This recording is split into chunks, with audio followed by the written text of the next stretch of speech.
From Wish TV and the All Indiana Podcast Network, this is the News 8 Daily 8 Podcast, a Wish TV News 8 update. Hi, this is Hannah Mordeau, and this is your News 8 Daily for Wednesday, June 24th. We have a really nice day ahead again. Going to be partly cloudy, but overall feeling warmer outside. Upper 70s to lower 80s for most of central Indiana. Most of the day should stay dry, but tonight, do expect the possibility for some showers and storms, but later on. Your day moves fast. Your news should too. That's why there's a new and improved Wish TV app, bringing you more local news, breaking alerts, live streaming, weather forecast, radar, and Indiana sports, all in one place. Customize your news feed to see the stories that matter most to you and get the information you need when you need it.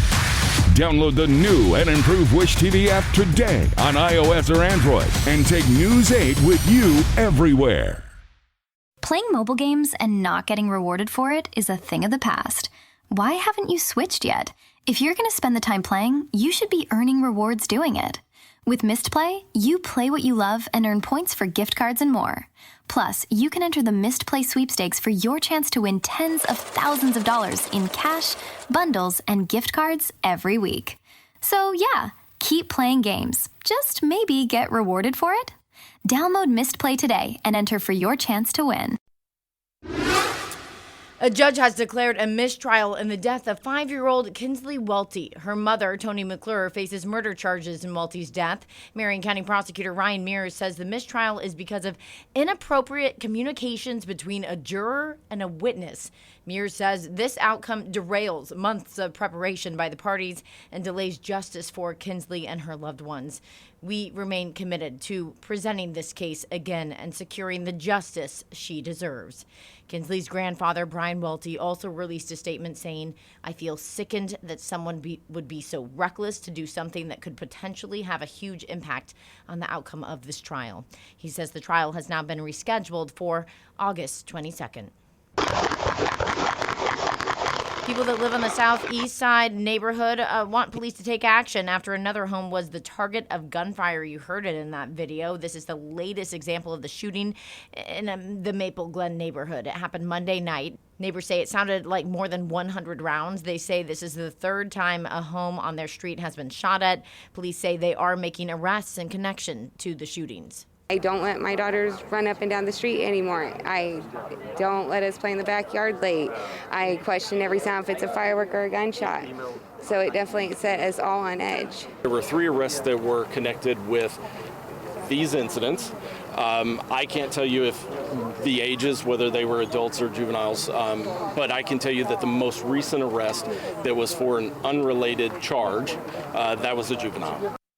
IMPD says the investigation is ongoing. They say they have had other drive-by shootings in nearby neighborhoods, but would not say if they are connected to this. Indianapolis firefighters say 3 young people and fireworks are to blame for an apartment fire on the northeast side. It happened at Mountain Laurel Place near East 38th Street and North Sherman Drive yesterday. The fire department says the 3 juveniles, we do not know their ages, intentionally set the fire in a storage closet using fireworks. The sprinklers were not activated.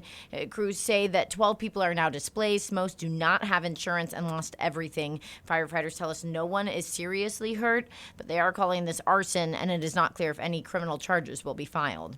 Your statewide news network covers Elkhart County, where Elkhart police say the homicide unit is taking over for the investigation of a 2-year-old girl who was shot while sleeping inside her home. Police say she's now in critical condition. We first broke the news to you on Daybreak yesterday morning about this. Police say it happened at a home on Garfield Avenue and 10th Street in the city of Elkhart. Officers say the toddler was sleeping inside when gunfire hit the home, striking her. So far, police have not made any arrests and have not said what led to the shooting. Your statewide news network covers LaPorte County, where the search for a young person missing in Lake Michigan is set to resume this morning. Officials say 3 rescue divers were injured during the search yesterday. Officers with the Indiana Department of Natural Resources say the person went missing while swimming near Michigan City Lighthouse Pier. Officers say the rescue was complicated by hazardous lake conditions, including waves up to 6 feet high. The injured divers were taken to the hospital. Governor Mike Braun is reiterating that the new Bears Stadium will be in Hammond, Indiana. A lawmaker in Illinois is now pushing for the stadium to be built on the south side of the city, but still in Illinois. Braun says he is confident that Indiana will be the new home. Unanimously on their board said they're focusing on Hammond, Indiana. And we'll hopefully have the Chicago Bears in Hammond, Indiana, and there's going to be some due diligence along the way. We were in communication with them twice a week since they called me 6 months ago. They know they're dealing with somebody that's a handshake business partner. It's come a long way. Don't count your chickens before they're hatched, but it looks good. The Chicago Bears have said they are focused on Hammond as the site for their new stadium. Indiana's stadium offer would direct more than $1 billion in taxpayer dollars toward the stadium area infrastructure. Governor Braun also says he wants utility regulators to side more closely with consumers going forward. This comes after the governor replaced the chair of the State Utility Commission over a rate hike. News 8's government reporter Garrett Berquist asked the governor what we can expect next. The governor says he does not believe the Indiana Utility Regulatory Commission gave enough weight to the recommendation of Utility Consumer Counselor Abby Gray. She recommended against any rate increase for AES Indiana. The governor replaced 3 of the 5 utility commissioners in December. He said at the time he wanted them to act in ratepayers' interest. Then last week, the commission voted to approve a $71 million rate increase for AES Indiana.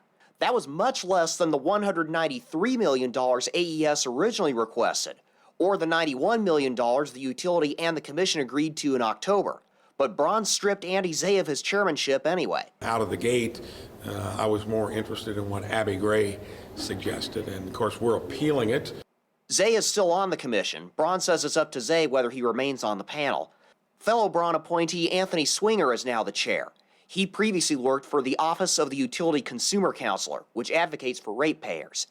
Swinger recused himself from the AES vote because he had worked on that case while he was on the staff of that office. It's hard to go from where you've been kowtowing to a certain group. We need reliable energy, but they've never had anybody pushing back on cost. And there's a point where you're going to mix that with efficient operations and address the needs of your customers who have been overburdened. So what was troubling about yesterday's development was seeing, the governor, an elected official, a politician, put his thumb on the scales of the regulatory process, and that's not a good thing.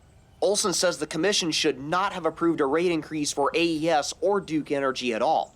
But he says sacking Zay was the wrong move. The Indiana Utility Regulatory Commission and the commissioners should be able to operate independently as a quasi-judicial body that is evidence-based, that makes their findings based on the evidence of record, consistent with state policy, if you will. I'm Garrett Bergquist for Wish TV and WishTV.com.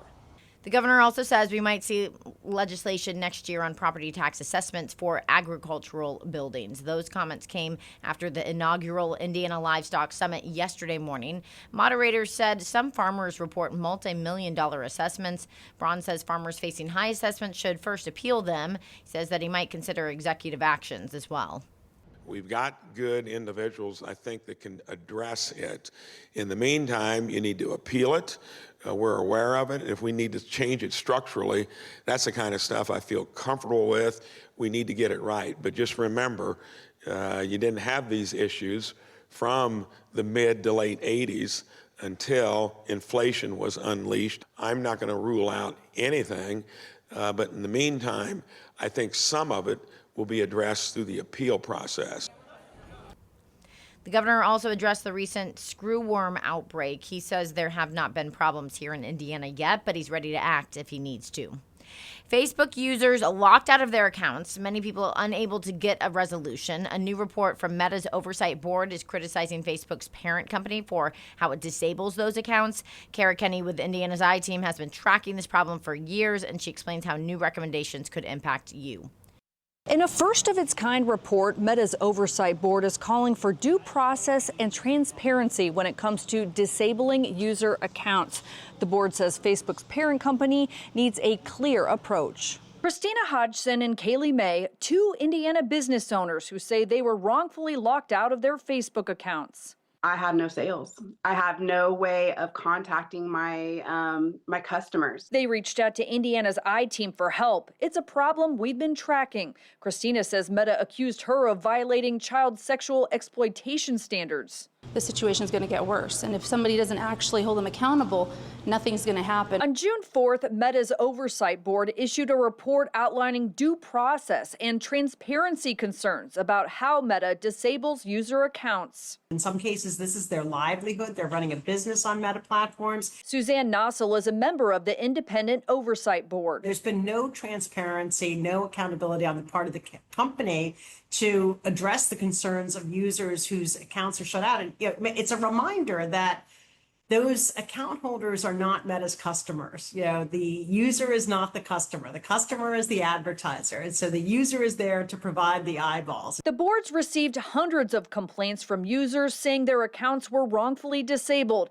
In some cases, Meta accused them of violating child sexual exploitation rules. The board issued recommendations to Meta, including making it very clear why they suspend an account. They're not consistent across Meta platforms like Facebook and Instagram. So it really puts the user in the dark. And what we want and are asking for is for the company to make this all clear and transparent, let users know what their rights are. Many people have criticized Meta's use of AI in flagging accounts, but Nossel counters it could help resolve cases more consistently. I think there's some real positive potential here, but you can't just flip a switch and have AI take over all the systems. You have to monitor it very carefully, train it very carefully, audit how well it's doing. Both Christina and Kaylee are filing appeals with the Oversight Board. Right now, it does not have jurisdiction over individual accounts, but the board hopes to in the near future. That is something we've been clamoring for and demanding for years now. The goal is to make it simple to understand why your account is disabled and easier to fight back. People should be clear about why it's happening, and if they think it's mistaken or wrongful, they should be able to make that argument. If you feel your account was wrongfully disabled, you can appeal it directly with Meta. You can also file a complaint with the Oversight Board. But whatever you do, don't start Googling Meta customer service. That will likely just lead you down the rabbit hole and possibly into a scam. I'm Kara Kenny with Indiana's I-Team. We reached out to Meta for a response, and we are still waiting to hear back. The NCAA is making a major change to eligibility after a sweeping overhaul of rules for student athletes. Division I athletes will now be allowed 5 years of competition in their college years instead of 4. Redshirts and waivers are also being eliminated. The new system is set to take effect this fall and will apply to athletes entering this year. The athletes who still have eligibility years left following the 2025-2026 school year as well will be impacted by this. Happening today, the second round of the NBA draft is tonight. Let's take a look at the top 5 overall picks from last night. Number 1 overall pick was A.J. Dibonsa for the Washington Wizards. Number 2 was Darren Peterson for the Utah Jazz. Then it's Cameron Boozer for the Memphis Grizzlies and the number 3 pick. Number 4, Chicago Bulls picked Caleb Wilson, and the LA Clippers chose Keaton Wagler as the number 5 overall pick. Round 2 tips off tonight, 8 o'clock. Colts training camp starts in just about a month, and yesterday the team unveiled its final training camp schedule, which will be at Westfield's Grand Park. You can see the whole schedule at wishtv.com right now. The Colts will have 13 open practices beginning on July 29th at 10 in the morning. This year's night practice will be August 8th, 8 p.m. The Colts and the Atlanta Falcons will also hold a joint practice on August 19th ahead of their preseason game. Team says this year's camp will also feature family events, theme days, interactive fan activities throughout the month too. See all of it. Go to wishtv.com right now and find the story. Garin Catholic has never won a baseball state title in the school's 22-year history. That is until Friday last week. Angela Morian caught up with the Golden Eagles after their memorable weekend. Got it. Top of the zone. Strike 3 called. Ball game over. Garin Catholic, your 3A state champions. History made. Led by Alabama commit Tate Troxell, who only allowed 1 run the entire state tournament. The Golden Eagles dominated Andrean for their first ever baseball state title. We got 1 game away last year, losing down at Jasper. Their motto all year was kind of one more game. And not a lot of teams get that opportunity, and we did. I don't think anybody wanted to feel that pain of losing, especially the seniors in their final season. So that just really motivated us to win. When we got there, like, it was like, dang, we're like actually here, but after the game, it finally hit, and it was like, that just happened, and it was amazing. Former Notre Dame and Butler head coach Dave Schrage came out of retirement to lead the Golden Eagles to the top. I felt like coming out of retirement was a God thing. It put me in a great spot and a great opportunity to, at the end of my career here, to be able to take a team to the state title.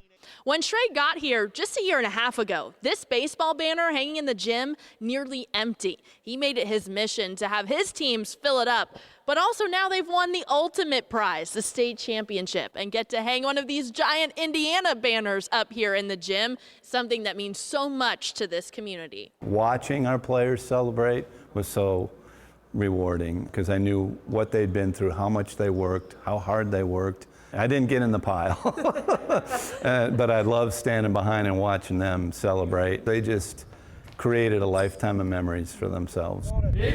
This team's like a family, and that's cliche, but truly our team chemistry, that alone is more than the state championship. Building all these friendships, the family we made here, it's been phenomenal. A team forever etched in Guerin Catholic history. Angela Morian, Wish TV and WishTV.com.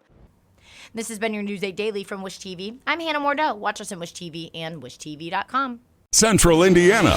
Wish TV is now live on YouTube TV and Hulu Live, offering more hours of local programming than any other station. Search for Wish TV or look for CW8 on both YouTube TV and Hulu Live to find us. Watch local news, sports, and lifestyle shows live from Wish TV. You can still catch Wish TV free over the air or stream it live on WishTV.com and on the free Wish TV mobile apps. Wish TV, available in more places for the latest news, weather, and sports. This is the News 8 Daily 8 podcast, a Wish TV News 8 update on demand for even more on demand and on the go. Connect with Wish TV on Facebook at WishTV.com and on the free Wish TV mobile app. Thank you for listening, and be sure to like, subscribe, and follow this podcast for updates every weekday morning on the All Indiana Podcast Network and wherever you get your podcast.